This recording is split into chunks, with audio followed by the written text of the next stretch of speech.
Hey everyone, so we have been full-time RVing for 2.5 weeks? 2.5 weeks now. I think it's almost... It's going on, I'm about to be 3 weeks. Tomorrow, right? Yeah, tomorrow will be going on our third week. I believe it's going on our third week. Like we're going into our third week. Yes. Yeah, we'll be complete going in, 2 weeks tomorrow. Yeah, we'll be going into our third week. But I just want to share a couple things. If you're thinking about RVing, if you're new to RVing, we're still green, if you want to call us green to RVing. But there are a couple things that I've seen just from, when we're getting set up at a site and when we're, kind of tearing down at a site, things that I'm starting to notice, just being, just being an RVer, I guess, a full-time RVer. One thing is you want to know all your drawers, right? And when I say that, I'm saying that you need to know all your drawers. You need to know if your drawers actually lock in or if they don't lock in, because there's like one drawer that really didn't lock in and it like came out while we were underway, and it kind of scratched another surface because the drawer came out. So just know that, like, if you have drawers, maybe they don't shut all the way and you're potentially going to be, driving and there's something in its like path that it could hit, maybe just secure it. If it's with tape, if it's with like those little bands or whatever they may be, even if it's putting like Velcro on either side and just adding another layer of security so those things don't open.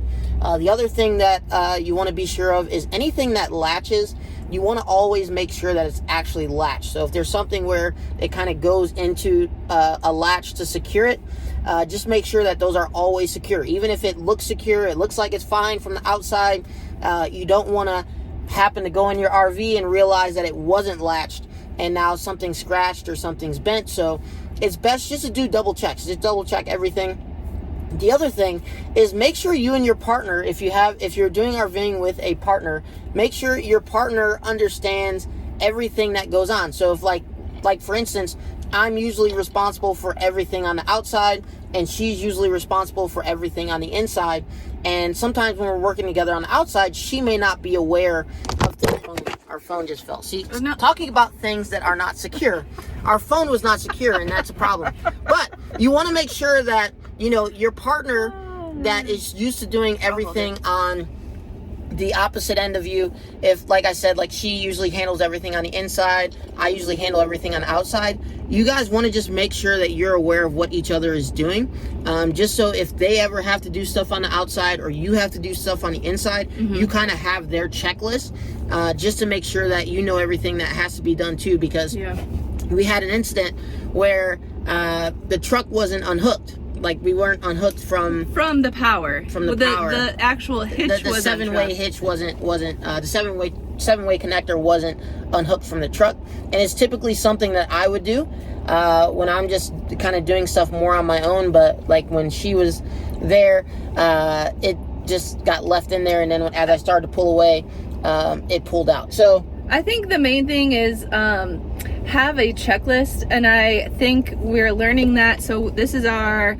1, 2, 3, 4, 5, I think 5th or 6th time setting up and breaking down. Even though we've only been doing this for 2 weeks, we're doing kind of a long haul trip because we're trying to get essentially like almost across the country in the next couple of weeks. So we're learning, at least I'm learning. I thought I had a mental checklist, but there are little things that we're noticing that we're catching. Like Donnie said, the latches, certain drawers in our RV, yours will obviously be different, and obviously things on the outside that need to be checked before things are moved, things are packed away, slides are pulled in, and I'm realizing I think my mental checklist is probably, we're human, right? Like we're not gonna remember every single little thing every single time.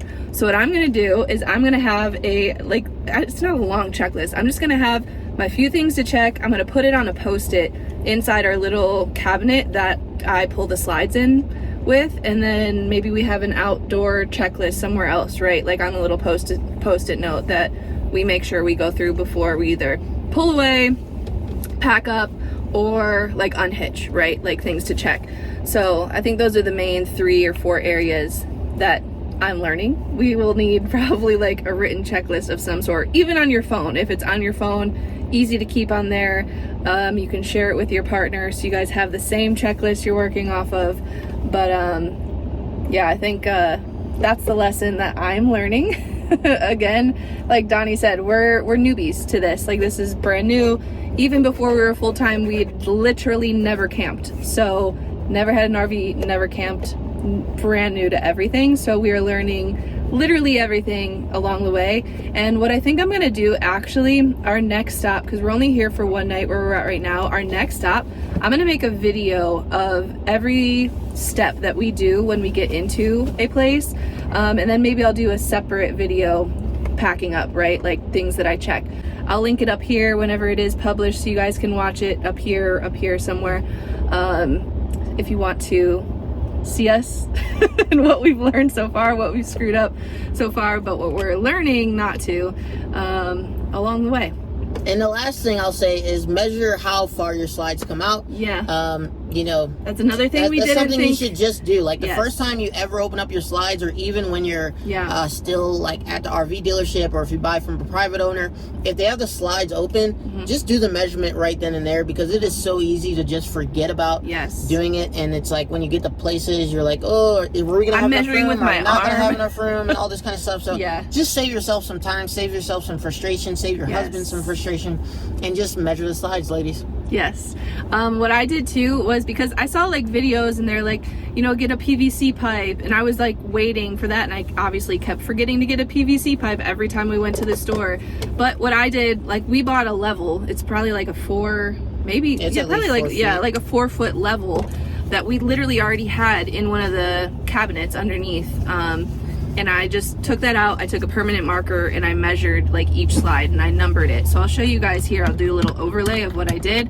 So now I know we're, again, trip 4 or 5 in, and I just now measured our slide outs, because this was the first time we got to a park where we actually had a slide out that was hitting something. It would have hit. It would have hit if we would have put it all the way out. So we learned our lesson on that too. So lots of lessons learned. We're going to share them, obviously, as we keep learning them, because I'm sure there's going to be many more learned along the way. But thanks for following along, and we'll see you guys in the next video. Bye, everyone. Bye.